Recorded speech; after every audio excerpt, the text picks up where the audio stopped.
Feira Brasileira do Varejo, esse é o FBV Cast, trazendo os insights direto do palco para você.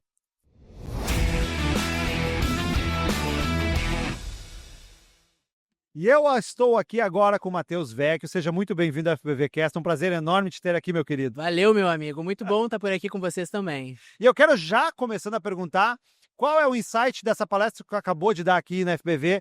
Qual insight tu compartilha com a gente desse teu conteúdo, meu querido? Olha, primeiro de tudo, pessoas se conectam com pessoas. E quando a gente pensa nessa perspectiva, a gente tem que pensar que o usuário, o cliente final, não é só um número. Por isso o nome da minha palestra é Cliente não é número, cliente é oportunidade.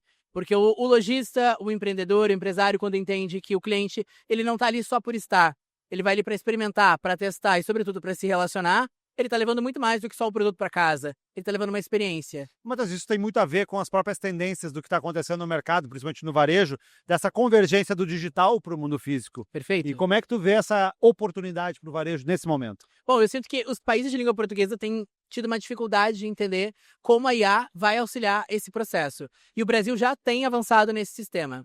Então não tem como a gente fugir dessa automatização dos processos. São os dashboards integrados entre cada setor, a gente conseguindo ter acesso a uma informação interna, não é só o financeiro que tem acesso a quanto está vendendo, não é só o comercial tendo acesso à meta, é o marketing integrado com tudo. Afinal, a gente está falando de gestão. E essa gestão de processos engloba, com certeza, essa comunicação, o avanço tecnológico e, por conta disso, o advento da inteligência artificial também. Verdade. E aí tu pontuou uma coisa muito importante que sobre o Brasil, o varejo no Brasil, né? E muitas vezes a gente olha para fora e se esquece de olhar para dentro. Exato. E tu veio agora da África, né, com essa resolução de que, cara, o Brasil ele pode ser exemplo para outros países. Conta um pouquinho mais sobre essa experiência. É muito interessante a gente parar para analisar. No Brasil, a gente tem muito essa dúvida de será que somos grandes o suficiente? Será que somos potentes o suficiente? Mas o Brasil está entre as 5 maiores potências do mundo que mais utiliza informação para gerar retorno de venda. Isso quer dizer o quê? Automatiza processos, utiliza tecnologia e está dentro das redes sociais, consumindo e produzindo informação o tempo inteiro. O FOMO, o Fears of Missing Out, no Brasil ele é altíssimo, assim como nos Estados Unidos e assim como em grandes potências da União Europeia, mas assim como na China e na Índia. Mas e fora daqui, como é que isso funciona? Os países de língua portuguesa, que a gente chama de lusofonia, os países lusofônicos, eles de fato se espelham muito no Brasil. Então o que a gente faz? A gente é a grande referência. Eles consomem a novela, eles consomem a gastronomia, eles consomem a música, a cultura brasileira, cada um adaptado à sua região. Então, Moçambique vai atuar de um jeito, Portugal vai atuar de outro, Angola de outro. A gente vai ter os menores, como Cabo Verde, Guiné-Bissau, Timor-Leste, que vão cada um tendo suas perspectivas diferentes. Mas os maiores na África é Angola e Moçambique. E esses têm uma participação ativa da cultura brasileira na sua realidade. Que legal. Isso diz muito na forma como eles vão responder, como eles vão usar um meme, mas também como eles vão tratar o cliente. Em Moçambique, eu acabei de voltar de lá e eu posso afirmar para ti, ele faz uma coisa muito legal. A gente olha muito para a França e para a Itália do feito sob medida.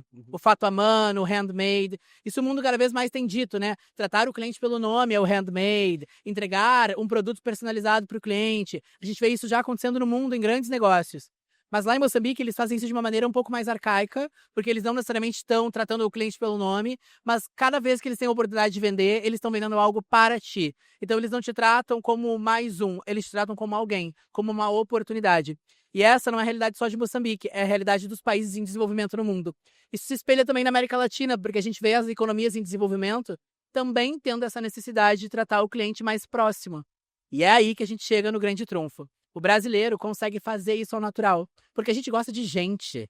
E quando a gente gosta de gente, a gente está intrínseco em tratar uns com os outros. Aqui em Porto Alegre, a gente abre a porta e diz, entra! Damos 3 beijinhos nas pessoas. O brasileiro é muito mais afetuoso. Ele fala um palavrão sem estar xingando.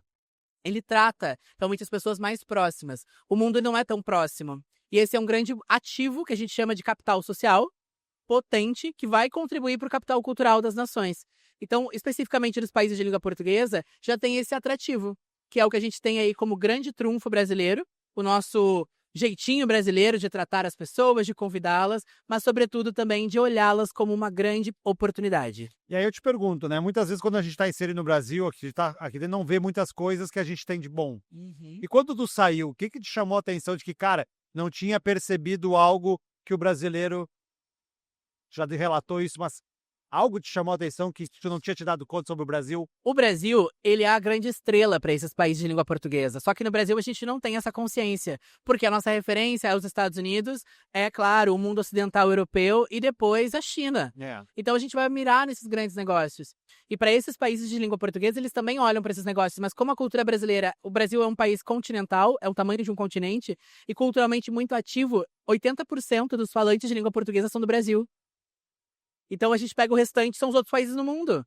Quase, não chega a 80 exatos, mas quase 80% desses falantes de língua portuguesa consomem, produzem dinheiro, produzem oportunidades, empreendem. Então o reflexo é altíssimo. O consumo da cultura de memes é altíssimo, o consumo no digital, o consumo de que a gente pode pensar, do alimentar na vida do dia a dia, até indo do vestuário, passando pela parte de beleza, a parte automotiva, eles consomem muito carro japonês, chinês, mas é o brasileiro que muitas vezes acaba direcionando o que é uma tendência e o que não é.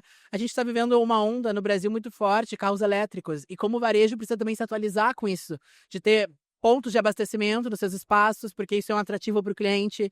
E a gente começa a ver que essas economias de desenvolvimento ainda estão engatinhando nesse lugar. E para nós já é uma oportunidade. Que legal. Então, esse é um ponto interessante da gente observar. O Brasil é uma grande ilha de teste.